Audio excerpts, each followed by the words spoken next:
Jaya Radha Madhava Kunja Vihari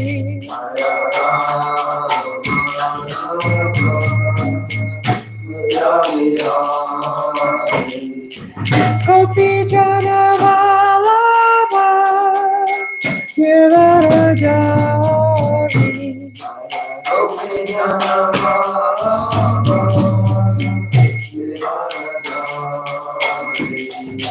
Gopi Jana Vallabha Girirajari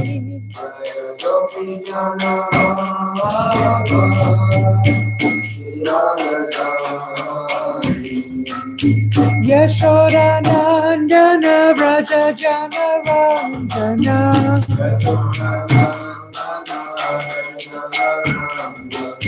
Yashoda Nandana Vraja Jana Ranjana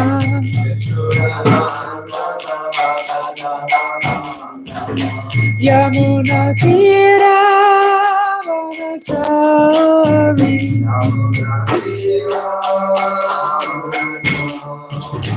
Yamuna Tira Vanachari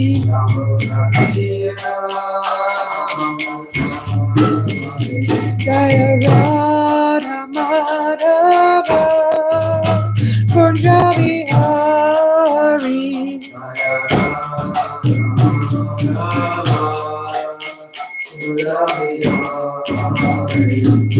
Gopi Jana Vallabha Girirajari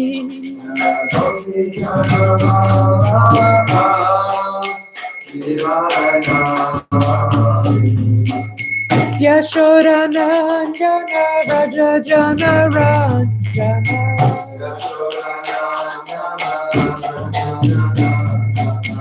Yamuna Tira Vanachari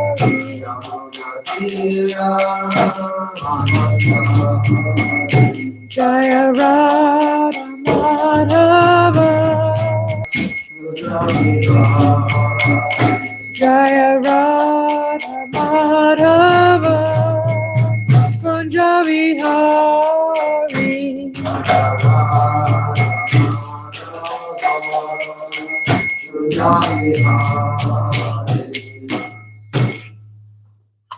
Thank you. Jayam Vishnupad Paramahamsa Pariva Jakacharya Ashtotara Shata Shri Srimad A.C. Bhaktivedanta Swami Maharaj Prabhupada Ki Jai. ISKCON founder Acharya Srila Prabhupada Ki Jai. Jayam Vishnupad Paramahamsa Pariva Jakacharya Ashtotara Shata Shri Srimad Bhaktivedanta Saraswati Goswami Maharaj Prabhupada Ki Jai. Jayam Vishnupad Srila Gaur Kishore Das Babaji Maharaj Ki Jai. Jayam Vishnupad Srila Sachinandana Bhaktivedanta Gaur Ki Jai. Jayam Vishnupad Vaishnava Sarva Bhuvan Srila Jagannath Das Babaji Maharaj Ki Jai. Jai Shri Rupa Sanata Bhatta Raghunath Shijiva Gopala Bhatta Das Raghunath Sad Goswami Prabhu Ki Jai. Namacharya Srila Haridas Gaur Ki Jai. Prem Se Kaho Shri Krishna Chaitanya Prabhu Nityananda Shri Advaita Gadadhar Shri Vasadi Gaur Bhaktivinoda Ki Jai. Shri Shri Radha Krishna Gopa Gopinath Shamakun Radha Kungir Govardhan Ki Jai. Shri Mayapur Dham Ki Jai, Shri Vrindavan Dham Ki Jai, Ganga Mai Ki Jai, Yamuna Mai Ki Jai, Bhakti Dev Ki Jai, Tulsi Dev Ki Jai, Anantakoti Vaishnava Vrinda Ki Jai, Shri Harinam Sankirtan Ki Jai, Gurnath Raj, Srimad Bhagavatam Ki Jai, ISKCON Varma Guru Vrinda Ki Jai, Samaveta Bhakta Vrinda Ki Jai, Gora Pramanande, Hari Bol, all glories to the assembled devotees.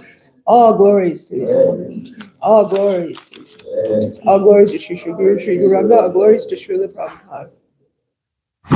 Om Namo Bhagavate Vasudevaya. Om Namo Bhagavate Vasudevaya. Om Namo Bhagavate Vasudevaya. Om Namo Bhagavate Vasudevaya. Om Namo Bhagavate Vasudevaya. Om Namo Bhagavate Vasudevaya. Narayam Namaskritya. Naram Jaiva Narottamam. Devam Saraswatam Vyasa. Tato Jayam Hridayat. Nastapreshu Tareshu Nastapreshu Bhadreshu Nityam Bhagavata Sevaya Nityam Bhagavata Sevaya Bhagavati Uttama Shloke Bhagavate Uttama Shloke Bhaktir Bhavati Naistiki. Bhaktir Bhavati Naishtaki. Before reciting the Srimad Bhagavatam, which is the very means of conquest, one should offer respectful obeisances under the personality of Godhead Narayan, and under Narayan Rishi, the supermost human being, under Mother Saraswati, the goddess of learning, and under Srila Vyasadeva, the author. By regular attendance in classes on the Bhagavatam and by the rendering of service to the pure devotee, all that is troublesome to the heart is almost completely destroyed. And loving service under the personality of Godhead, who is praised with transcendental songs, is established as an irrevocable fact. All right, so welcome everybody. Today is the 23rd, March 23rd, 2025, and we are reading Canto 4, Creation of the Fourth Order, Chapter 27, Attack by Chandavega on the city of King Paranjana, the character of Kalakanya. And we'll be doing verse 15. Huh? Character of what? Kalakanya. Yeah. Okay.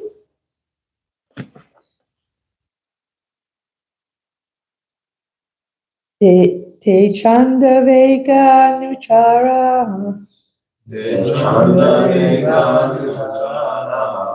Paranjana Paramyada Arjumare Bhir Tatra Pragyesha Yat Prajagara Te Chanda Vega Nuchara Paranjana Paramyada Artumare Bhir Tatra Pratyeshadhat Prajagara Te Chatavega Nuchara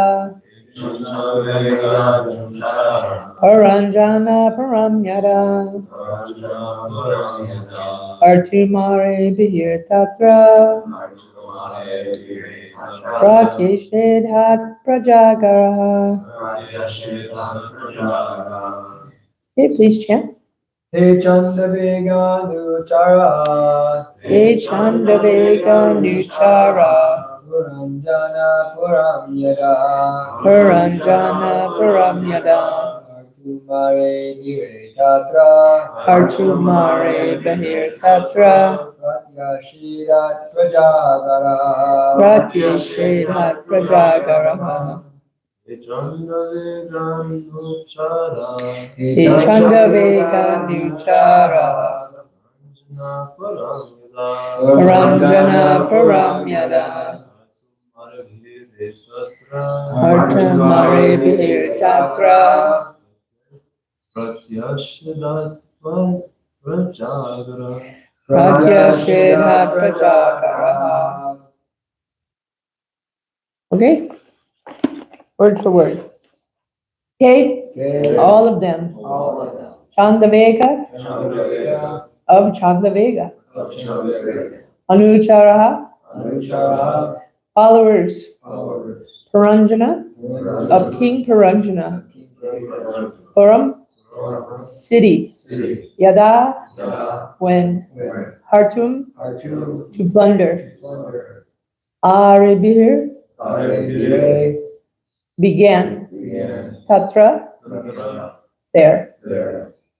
Pratyesheda, defended. Prajagara, the big serpent. Translation by Srila Prabhupada ki jai. When King Gandharva Raja Chandavega and his followers began to plunder the city of Paranjana, a snake with 5 hoods began to defend the city. Please repeat. When King Gandharva Raja Chandavega and his followers began to plunder the city of Paranjana, A snake with 5 hoods began to defend the city. Purport. When one is sleeping, the life air remains active in different dreams. The 5 hoods of the snake indicate that the life air is surrounded by 5 kinds of air known as prana, apana, vyana, udana, and samana. When the body is inactive, the prana or the life air is when the body is inactive, the prana or the life air is active. Up to the age of 50, one can actively work for sense gratification. But after the 50th year, one's energy decreases. Although one can with great strain work for 2 or 3 more years, perhaps up to the 55th year. Thus, the 55th year is generally taken by government regulations as the final year for retirement. Not here. The energy, which is fatigued after 50 years, is figuratively described herein as a serpent with 5 hoods. Okay. Om Jnana Timirandhasya Jananjana Shalakaya Chakshara Militam Yena Tasmai Shri Gurave Namaha Shri Chaitanya Manobhistam Stapitam Yena Bhutale Swayam Rupa Karamayam Dadati Swapadantikam Vandeham Shri Guru Shri Yuta Padakamalam Shri Gurum Vaishnavamscha Shri Rupam Sagrajatan Sahagana Raganatam Vitam Tam Sachivam Savadetam Savadutam Parijana Sahitam Krishna Chaitanya Devam Shri Radha Krishna Pada Sahagana Lalita Shri Vishakam Vitamscha He Krishna Purna Sindhu Dina Bando Jagapate Gopesha Gopeka Kanta Radha Kanta Namostite Tapta Kanchana Gourangi Radhe Vrindavaneshwari Vishabhanu Suti Devi Pranamami Hari Priya Panchakopa Thrubhyascha Kripa Sindhu Bhyevacha Patitanam Pavanebhyo Vaishnavibhyo Namo Namaha Shri Krishna Chaitanya Prabhu Nityananda Shri Advaita Gadadhar Shri Vasari Gaur Bhaktivinoda Hare Krishna Krishna Krishna Hare Hare Hare Rama Rama Rama Hare Hare. All right, so in this verse we're just continuing this allegory of King Puranjana, and we hear how King Puranjana, in this verse we hear how Chandavega and his followers are plundering the city of Puranjana. And so this is time that is attacking the city of King Puranjana, which is his body, right? So time is attacking. And as the saying goes, time and tide wait for no man. In our society, people are working very hard for sense gratification way past 50 years. And, like it seems like every few decades, they'll say like, oh, 30 is the new 20. And now 40's the new 30, and so I'm sure it's probably been said, but I haven't heard it, 50 is the new 40.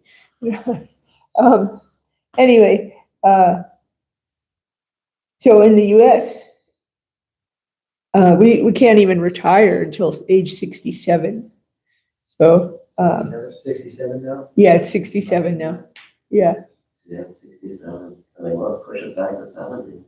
Yeah. I mean, they're always trying to push that back because, we got to be productive members of this economy, right? Yeah. I mean, it's very sad. In our country, retirement age is 67. So it's not even 50. I mean, if someone were to retire at 50 in the US, they would, unless they had some kind of medical condition or disability, it would probably be looked down on as, what are you just being lazy or something like that. Unless they're wealthy, of course.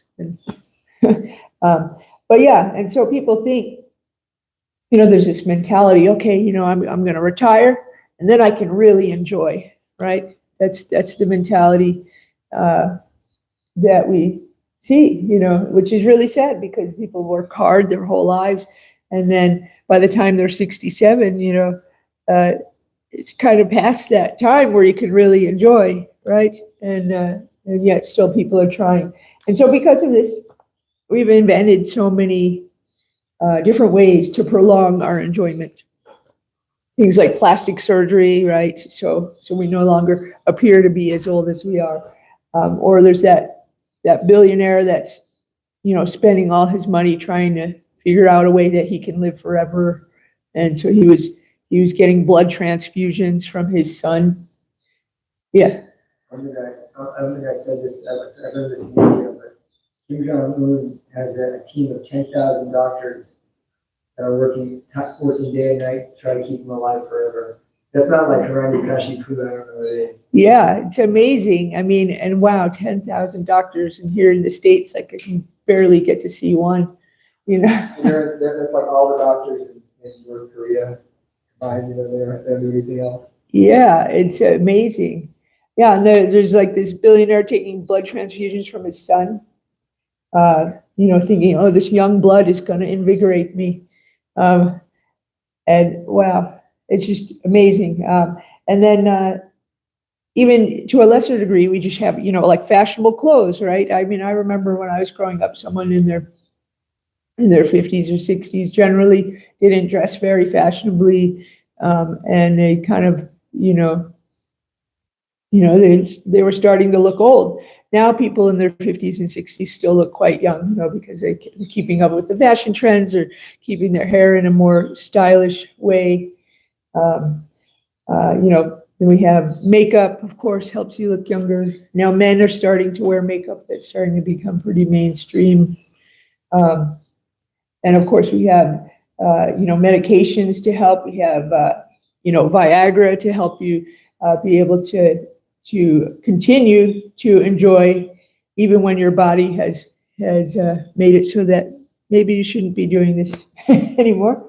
We have Ozempic to help people lose weight, which is great if you're morbidly obese and you need to be healthy. But so many people that are perfectly thin are taking it because they're trying to be thinner, right? Even though they don't need it.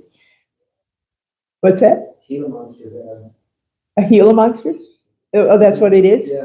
Gila monster venom. Interesting. Aren't Gila monsters rare? Yeah, I know. It's crazy. Look it up too. Okay. What's it? The Ozempic? Oh, really? Yeah, that's what he's saying. All right. Well, It's synthesized from Gila monster venom, like they isolated the chemical and they used it. They now recreated it. all right. Well, there we go. We're taking poison to slow down our digestive tract so we don't gain weight, right? Amazing. And this is all to, with the mindset of so we can enjoy better, we can enjoy more. But still, even for Kim Jong-un, time marches on, right? There's nothing that any of us can do to stop that march of time. Yeah. So Krishna says in the Bhagavad Gita, time I am, great destroyer of the worlds. I have come here to destroy all people. So Krishna says he himself is time. It also says in the third canto of the Srimad Bhagavatam, the influence of the Supreme Personality of Godhead is felt in the time factor, which causes fear of death due to the false ego of the deluded soul who has contacted material nature. So all these people that are taking Ozempic and they're taking Viagra and they're making sure their hair and their makeup's just perfect, even though maybe it's not quite necessary once you get to a certain age.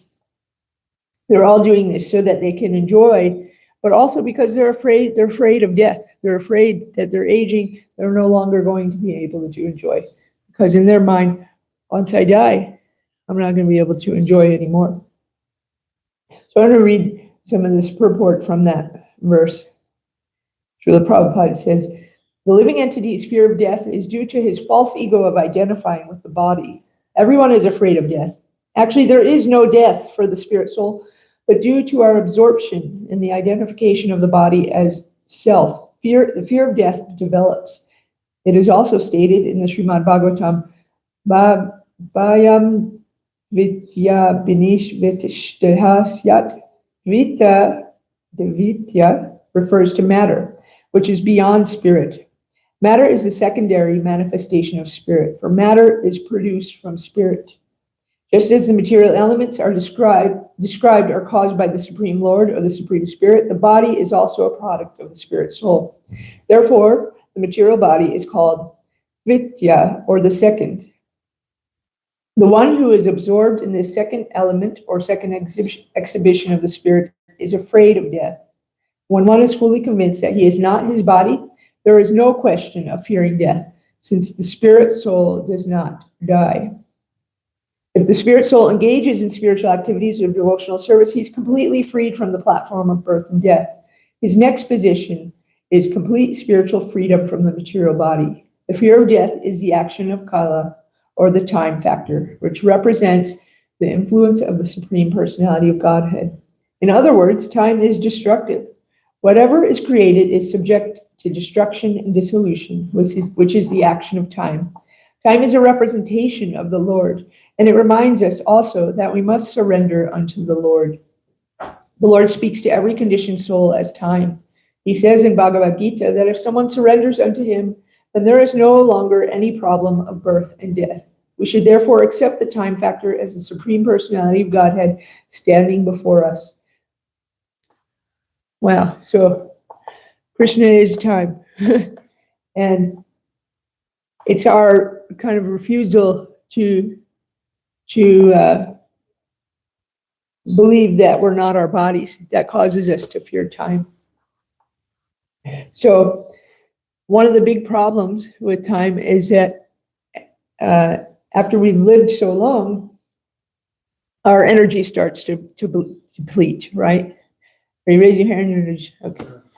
So our energy starts to deplete, and we don't have as much energy as, like Kirtaneshwar. Every day he's jumping around, right? He's jumping around and running around, and he has so much energy. Yesterday he was going all day from like 2 a.m.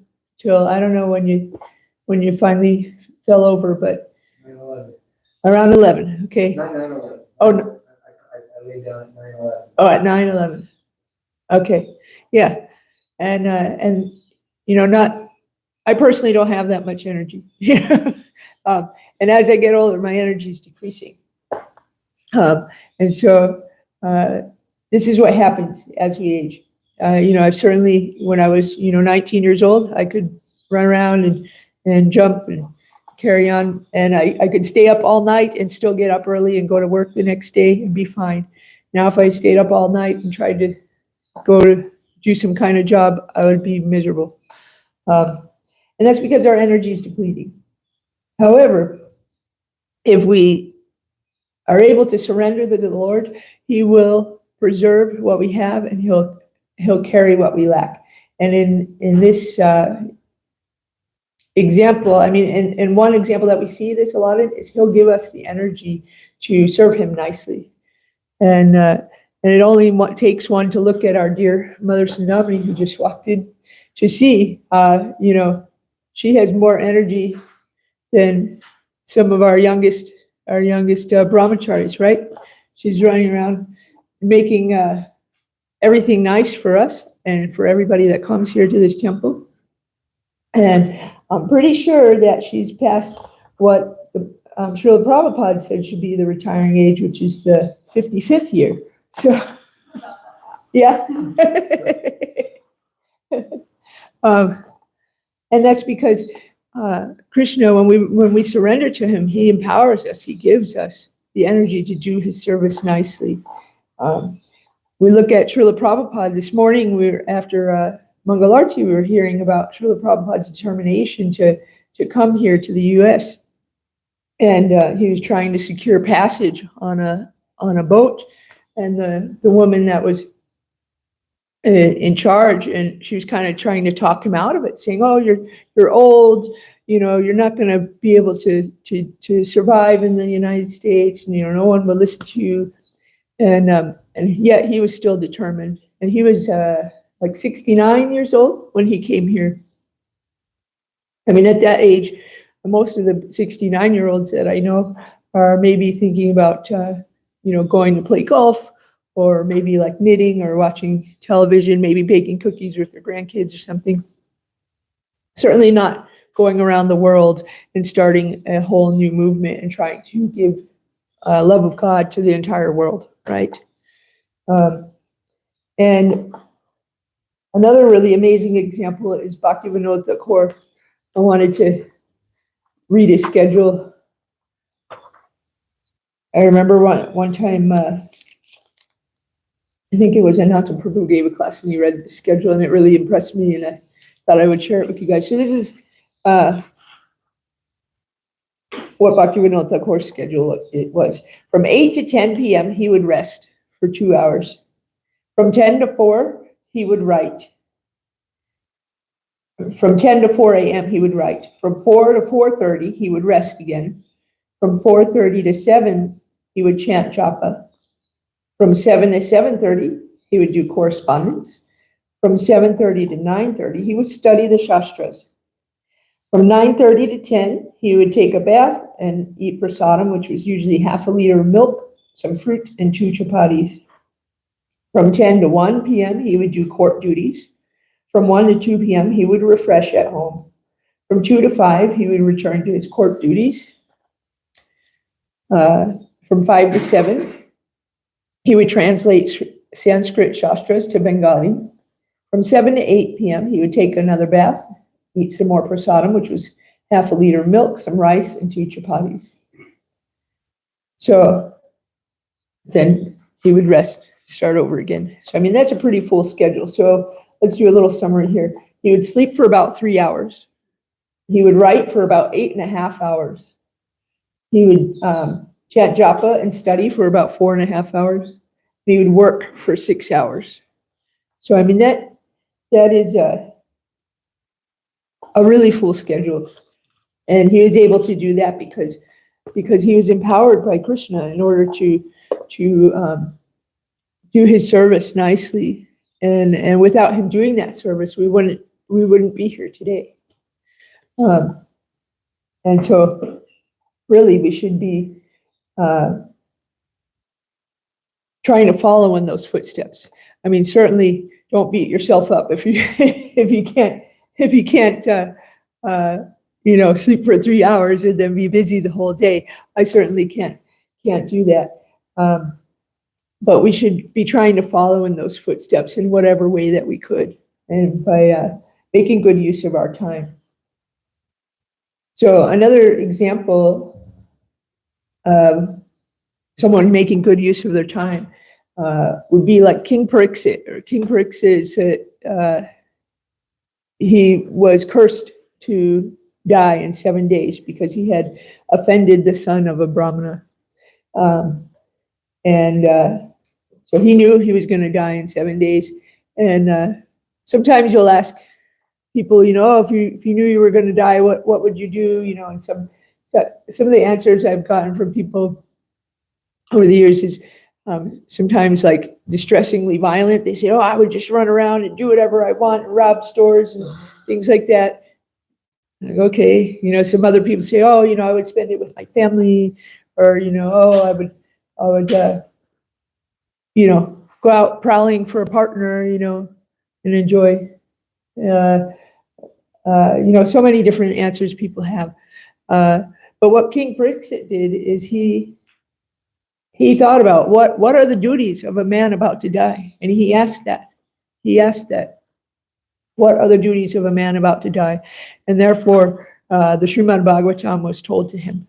And so that's what we're reading. And so he had the wherewithal to ask those questions. And we should also be asking those questions, because time waits for no man. We're all a man about to die, right? So we should be following in those footsteps and asking, what are my duties? What should I be doing? What should I be hearing? And in that way, we can perfect our lives. So I wanted to tell this story. It's one of my favorites. Oh, and first I had one more quote about time. This is from the 3rd canto. It says, by exhibiting his potencies, the Supreme Personality of Godhead adjusts all these different elements, keeping himself within as the spiritual soul as the super soul, excuse me, and without as time. So again, Krishna is saying, we're being told that Krishna is time. Krishna is within us as the super soul and without us as time. So, okay. So now I wanted to tell the story of Narada and the snake Kailash. You guys have heard this story, I know, but I really like it. So there was a man named Kailash, and he was he was a householder. He very much loved his family. He was super attached to his family. And one day Narada Muni came to him and said, "Come with me." He said, "Come with me. I'm going to Vaikuntha. Which is, the kingdom of God. Come with me. I'll take you with me." And Kailash said, "Oh, I'm so sorry. My children are so young. I have to take care of them. Maybe I can come later." And so several years later, Narada returned to him and he said, "Kailash, are you ready? Are you ready to go now?" And he said, "Oh, I'm sorry, sir, but now I have grandsons. I have grandsons I need to take care of. Also, everyone at home, they need my guidance. I can't come now." So Narada Muni, he again returned after many years. Only this time he's looking around and he can't find his friend Kailash. And it turns out that Kailash had passed away. And then he noticed that there was this dog in the corner, and the dog is barking really loudly. And the dog said, "Oh, Naradaji, I'm Kailash here." And surprised, Narada said, "Oh, Kailash, you have become a dog now. What are you doing here? Even now, it is not too late. I can take you to the kingdom of God. Would you like to come with me?" And the dog replied, "Sorry, sir, my sons are very careless with the wealth I've acquired. I've therefore become a dog to protect that wealth from thieves." So feeling very sorry for the attached Kailash, Narada went away. And after many years, when Narada returned, he learned that the dog had died. He was thinking sadly that Kailash must have gone to some unknown body. Narada departed, and when he was walking behind the house in the rice field, a snake came up behind him. And the snake said, "Narada, I'm Kailash here." And Narada asked him, "What are you doing in a snake's body, Kailash? Don't you want to come with me now? Even now, it is not too late." And Kailash replied, "Now I'm happy that my sons have put all the money in the bank, but they're so lazy that they wake up late every morning. And by that time, all the grains in the rice field are either destroyed by elephants or stolen by neighbors.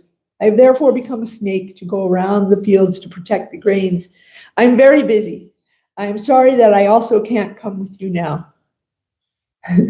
Seeing the pitiable condition of Kailash, Narada Muni clapped his hands loudly and he called the sons of Kailash over and showed them the large snake. And Kailash, their sons, when they saw the snake in the field, the snake immediately started to hiss and try to tell the sons, "It's me, I'm your father." But they just started hitting him. And so the snake's just, and they're just hitting him. And he's like, "It's me, I'm your father." And they ended up killing him. And while dying, the snake remembered Narada. And in his next life, he became a great devotee of the Lord Krishna by Narada's grace. And so I just love that story because it speaks to kind of this universal feeling that we have, we have so many duties. We have time to get to that later, right? But as we can see, the lives just keep coming and coming and coming, right? And we always think, "Oh, we still have time left. We still have more time." But poor Kailash, he's there trying to defend his family, and his family ends up killing him. Yeah, absolutely not. Yeah. And so yeah, we have this mentality that we just always have more and more time. I'm terrible at this. I'm a master procrastinator. I can think of any possible way to procrastinate. I will think of it, because I always think, "Oh yes, I have more time," but then the deadline comes, and oh no, now I'm panicking, right?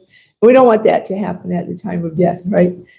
That's why we want to train ourselves before we die, so that at the time of death, we can be thinking of Krishna, because it's just habit. That's just how we've lived our lives. So we're not panicking and, thinking of so many other things. I think it was Sureshwar Prabhu saying, he was almost in a drowning situation, and he thought of a gum commercial. Was it gum? Yeah, like a jingle from a gum commercial. So, I mean, this is why we need to practice.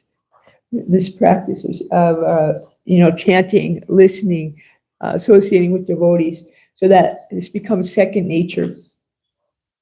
So there was another story I wanted to talk about. This is Markandeya Rishi. And Markandeya Rishi, he was a great devotee of the Lord, and he was very pious, and he was always meditating on the Lord. And the Supreme Lord, he became very pleased with him. And he said, I want to give you a boon. And so Markandeya Rishi, he asked that he wanted to see, he just wanted to see the Lord's illusory energy. So let me see. Okay. So this is from the 12th canto. So one day, while Markandeya was performing his evening worship on the bank of the Pushpabhadra, a great wind suddenly arose. That wind created a terrible sound and brought in its wake fearsome clouds that were accompanied by lightning, roaring thunder, and that poured down all sides as torrents of rain as heavy as wagon wheels. Then 4 great oceans appeared on all sides, swallowing up the surface of the earth with their wind-tossed waves.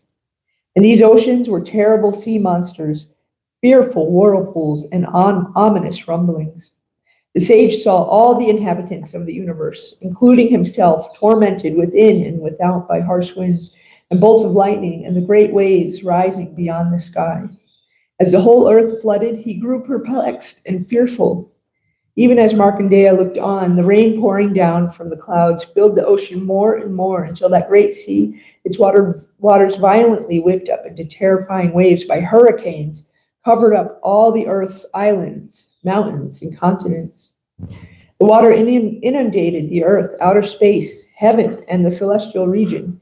Indeed, the entire expanse of the universe was flooded in all directions, and out of all its inhabitants, only Markandeya remained. His matted hair scattered, the great sage wandered about alone in the water as if dumb and blind, tormented by hunger and thirst, attacked by monstrous makaras and timingla fish, and battered by the wind and waves. He moved aimlessly through the infinite darkness into which he had fallen. As he grew increasingly exhausted, he lost all sense of direction and could not tell the sky from the earth. At times he was engulfed by the great whirlpools. Sometimes he was beaten by the mighty waves. And at other times the aquatic monsters threatened to devour him as they attacked one another.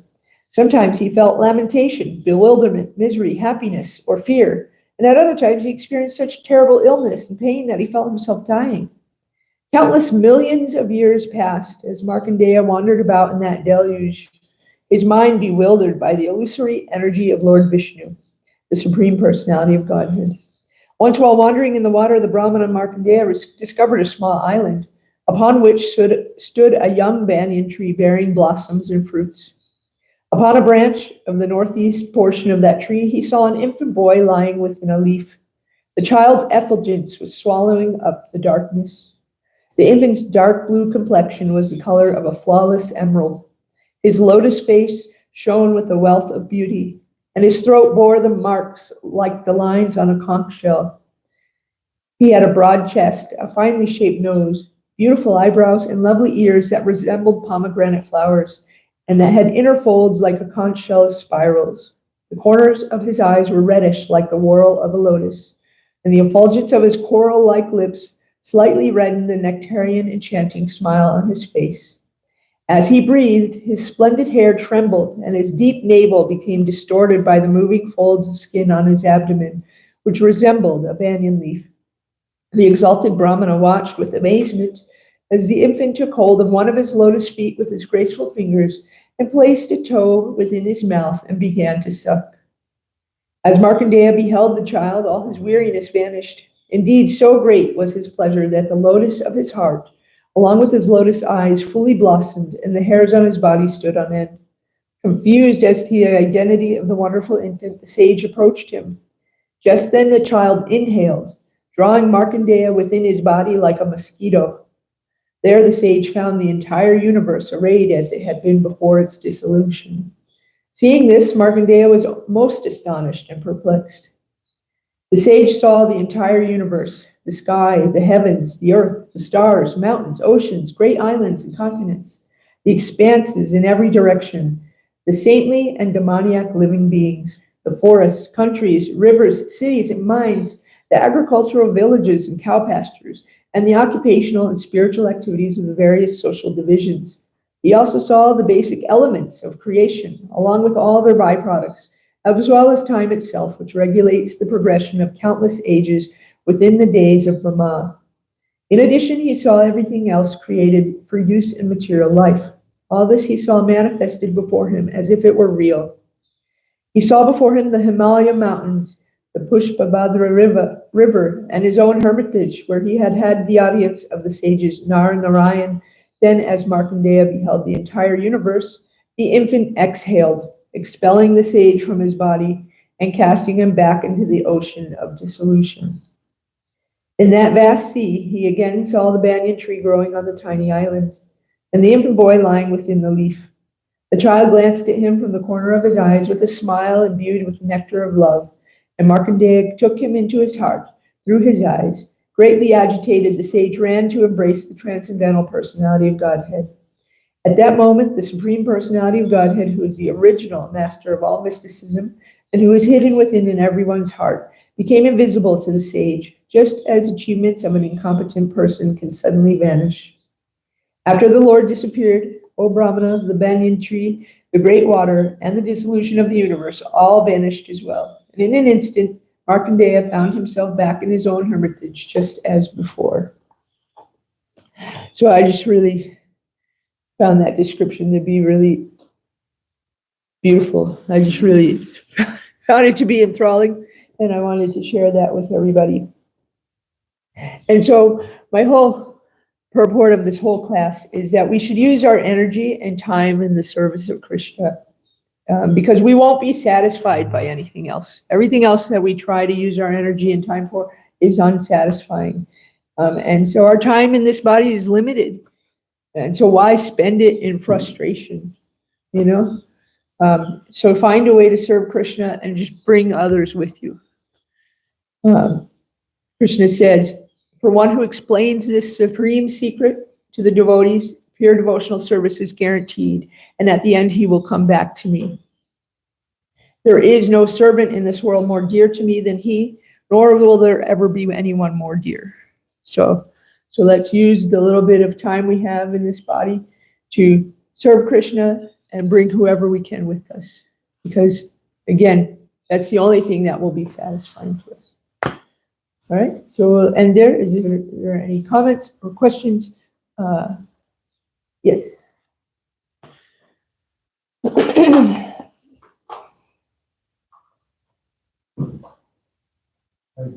Thank you for the nice class.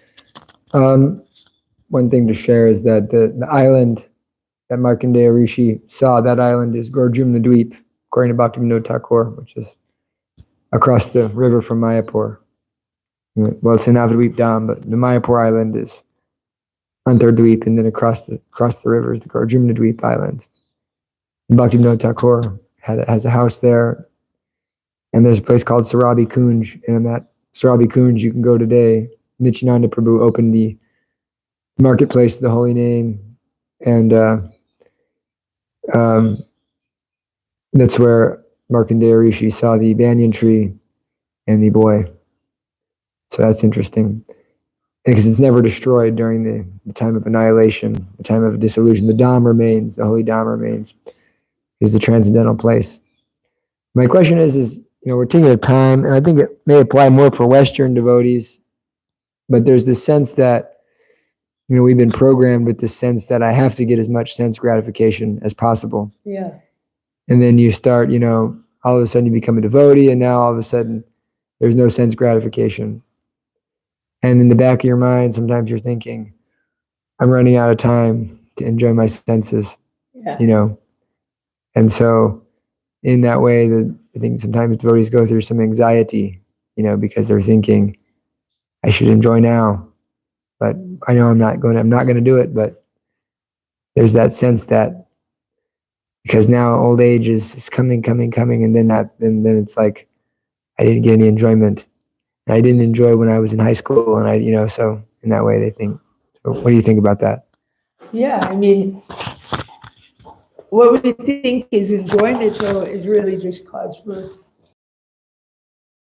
And I mean, we can see this in the world, we have greater facilities now for enjoyment, right? Supposed enjoyment than in so many other times in the past, right? We have more, we don't have to spend our time, hand washing our dishes. We have dishwashers, we have vacuum cleaners, all these things to help us, right? So we have more free time. We have, access right here in my pocket to, probably millions and millions of different kinds of entertainment, right? If you want to find a partner, right, we have dating apps, right, to help us find a partner, and find a new partner every night if you wanted, right? But these things are not actual enjoyment, right? Or we wouldn't see this level of frustration that's going on in the world, because everybody's so frustrated because it's not satisfying. And so therefore we have all this conflict and derision within the society, because people are just not satisfied. They're trying to satisfy their senses, but it's not working. It's not working, right? And the thing is if you serve Krishna, you actually, by default, it's just sort of a side effect that your senses do become satisfied. Now, and it's in a lasting way. It's not in this way that's like frustrating. And I think of the story of Devahuti and Kardama right? They enjoyed in far more better conditions than any of us have the ability to enjoy. Kardama had made an aerial mansion for his wife. And this, it was more than a mansion, like at least what I think of a mansion. Like it had gardens, and it had like thousands and thousands of servants in there, and like everything's made of jewels, and they have beautiful birds and trees and everything.